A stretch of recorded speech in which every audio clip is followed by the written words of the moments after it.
Sir.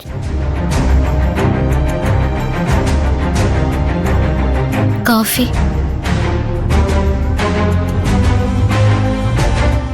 ഞാൻ വഴക്ക് പറഞ്ഞതുകൊണ്ട് എന്നോട് ദേഷ്യാണോ? കള്ളം പറയണ്ട.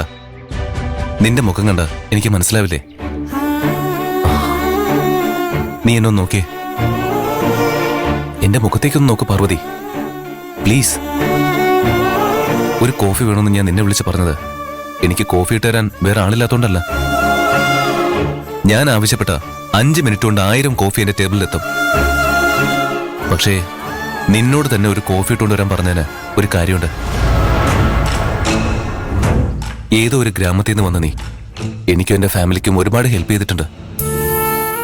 നിന്നെയും എന്റെ ഫാമിലിയിലെ ഒരാളായിട്ടാ ഞാൻ കാണുന്നത്. നിന്നോട് വളരെ ക്ലോസ് ആയിട്ട് ഞാൻ ഇടപെടാറുമുണ്ട്. നിന്നെ ഞാൻ എന്നും കാണും, നിന്നോട് സംസാരിക്കും. നിന്നെ പരിചയപ്പെട്ടതിന് ശേഷം നിന്നോട് ഷെയർ ചെയ്യാത്ത ഒരു രഹസ്യമില്ല എന്റെ ലൈഫില്. അതുപോലെ നിന്റെ മനസ്സിലും രഹസ്യങ്ങളൊന്നും ഇല്ലാന്ന് ഞാൻ കരുതിയത്.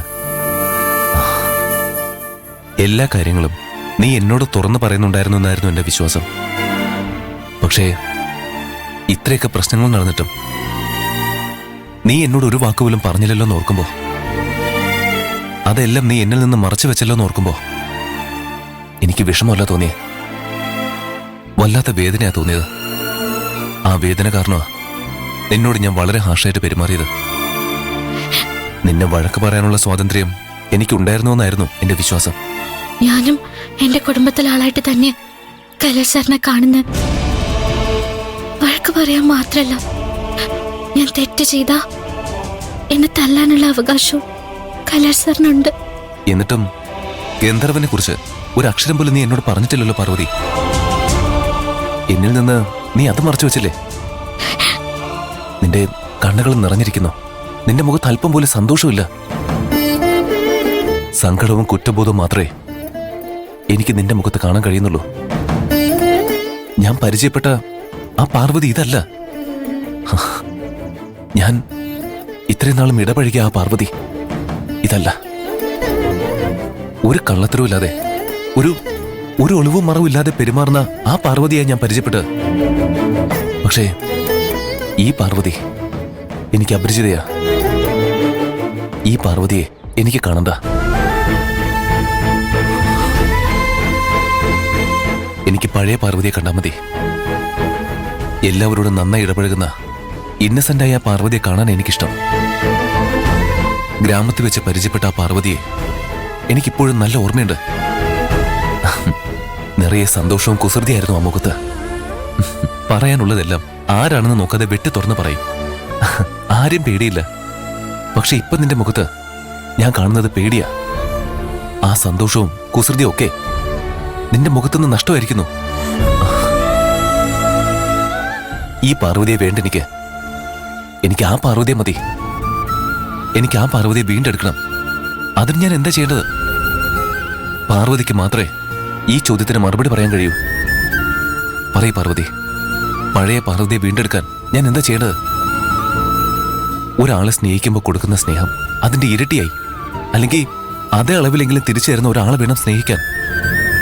പക്ഷേ നിന്റെ സെലക്ഷൻ തെറ്റിപ്പോയി. നിന്റെ ചിരി, നിന്റെ സന്തോഷം, നിന്റെ ഇന്നസെന്റ്, അതിനെയൊക്കെ കൊന്നു കളഞ്ഞ ഒരു ഫ്രോഡിനായിപ്പോയി നീ സ്നേഹിക്കാൻ തിരഞ്ഞെടുത്ത. നിന്റെ ജീവിതം തകർത്തെറിയാൻ വന്ന രാക്ഷസനവൻ.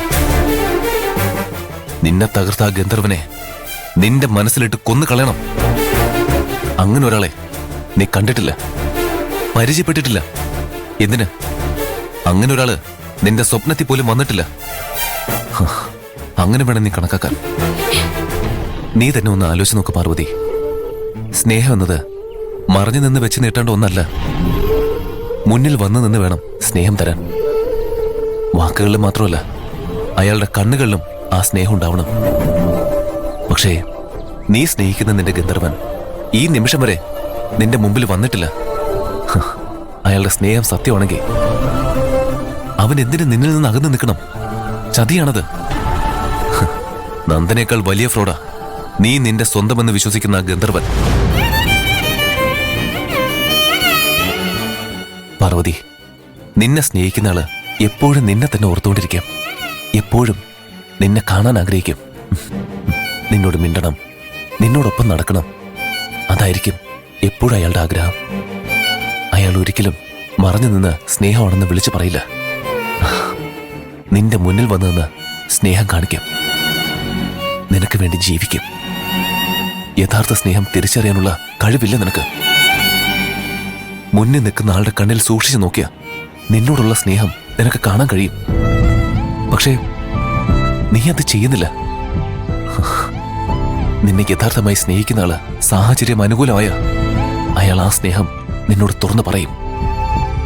ജീവിതകാലം മുഴുവൻ നീ എന്നോടൊപ്പം ഉണ്ടാവണമെന്ന് അയാൾ ഒരു ദിവസം നിന്നോട് അപേക്ഷിക്കും. നിന്റെ അച്ഛന്റെ അമ്മയുടെയും സമ്മതത്തോടെ 4 ആളുടെ മുന്നിൽ വെച്ച് നിന്റെ കഴുത്തിൽ താലി കെട്ടും. അതാണ് യഥാർത്ഥ സ്നേഹം. അത് മാത്രമാണ് യഥാർത്ഥ സ്നേഹം. അല്ലാതെ എവിടെ ഇരുന്നോട് ഒരു കടലാസിൽ സ്നേഹത്തിൽ പൊതിഞ്ഞ 4 വരി കുത്തിക്കുറിക്കുന്നല്ല പ്രണയം. കയ്യെ കിട്ടിയതെടുത്ത് പൊതിഞ്ഞ് പ്രണയ സമ്മാനം എന്ന പേരില് അയച്ചു തരുന്നല്ല പ്രണയം. കള്ള ഗന്ധർവനായി വന്ന് നിന്നെ ചതിക്കാൻ നോക്കിയ നന്ദ മാത്രമല്ല ഫ്രോഡ്. ഗന്ധർവൻ എന്ന പേരിൽ വില കുറഞ്ഞ പ്രണയം നാടകം കളിക്കുന്ന നിന്റെ ഗന്ധർവനും ഫ്രോഡാ. അവനെ നീ നിന്റെ മനസ്സിലിട്ട് കൊന്നുകളഞ്ഞേക്ക്. എന്നിട്ട് നിന്നെ ഓർത്തുരുകുന്ന യഥാർത്ഥ സ്നേഹം, യഥാർത്ഥ പ്രണയം നീ തിരിച്ചറിയ. കഴിഞ്ഞതൊക്കെ കഴിഞ്ഞു. അതെല്ലാം മനസ്സിന്റെ പിന്നാമ്പുറത്ത് ഒരു കുഴി വെട്ടി നീ അടക്കം ചെയ്യണം. എന്നിട്ട് നീ വീണ്ടും പാർവതി ആവണം. എപ്പോഴും ചിരിക്കുന്ന, ചെറിയ കാര്യങ്ങൾക്ക് പോലും സന്തോഷം കണ്ടെത്തുന്ന നാട്ടും പുറത്തുകാരിയായ ആ പഴയ തന്റേടിയായി നീ മാറണം.